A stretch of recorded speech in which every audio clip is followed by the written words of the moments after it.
Ang programang ito ay rated SPG. Striktong patnubay at gabay ng magulang ang kailangan. Maaaring may masiselang tema, lengguwahe, karahasan, sexual, horror o droga na hindi angkop sa mga bata. Pagkakuha mo ng pera, dispatchahin mo na yan. Tatapusin ko na agad to para makapunta na ako dyan. Narito na nga ang ating pagkabangan mamaya sa abot kamay na pangarap. Pagkatapos nang nahuli itong si Lynette at Harry, agad naman na tumawag itong si Dax dito nga kay Balahadja. At dito na sinabi na may pera daw silang kukunin dito kay Lynette. At dito rin na sinabi ni Balahadja na wag nang patagalin pa dahil may misyon pa silang gagawin. At ito na nga ang makuha itong pera na dala ngayon ni Doc RJ. At palihim naman na nakikinig itong si Lynette sa pinag-usapan ni Dax at sa kabilang linya ng telepono. At duda itong si Lynette na may malaking sindikato na nag-utos sa kanila na pasukin at luuban ang bahay dito ni Carlos at saktan itong si Harry. At dito naman na sinabi ni Lynette na kung nasaan nga ba itong si Harry, kung bakit hindi niya ito makita. At ang sagot naman ni Dax sa kanya na nasa tabi-tabi lamang itong si Harry. At subalit parang hindi na nga ito makakaligtas pa dahil sa natamo nitong bugbog dito kay Dax at sa kasamahan nito.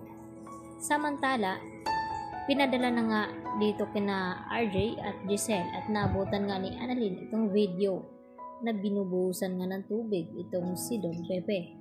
At dito na nga na sinabi ni Balahadja habang kausap itong si RJ na wag daw magkakamali na magdala ng pulis at magsama dahil kung hindi ay dugo na daw ni Don Pepe ang makikita nila na maliligo ito.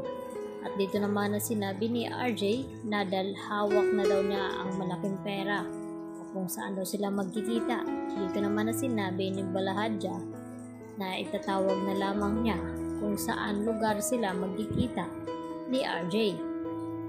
At siguraduhin lamang na mag-isa ito pupunta roon. Labis naman ang pag-aalala dito ni Annalyn at ganun din itong si Giselle dahil alam nila na mapanganib itong gagawin ni RJ kapalit ni Don Pepe na pera nga na 10 milyong pesos.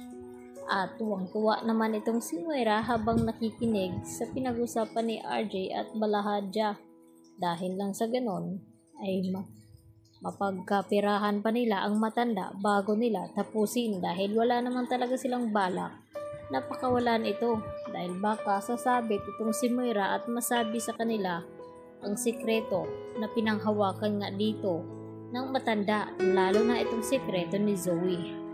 Kaya ang ginawa ni Moira, agad na sinunog itong DNA test ni Zoe at kung saan nagpapagawa ng laboratory test itong si Don Pepe. At bumubulong itong si Moira na wala na daw makakaalam pa sa kanilang sekreto at kahuli-hulihan na daw itong si Don Pepe na makakaalam na hindi nga tunay na anak ni RJ itong si Zoe. Lalo pa ngayon na may binabalak nga silang masama dito. Kaya yan naman ang ating pagkatutukan dahil kung makakaligtas pa nga ba itong sina Harry at ito nga si Don Pepe sa critical na sitwasyon. Lalo na ngayon na tila si Carlos pumapanig at kakampi na nga dito ni Zoe.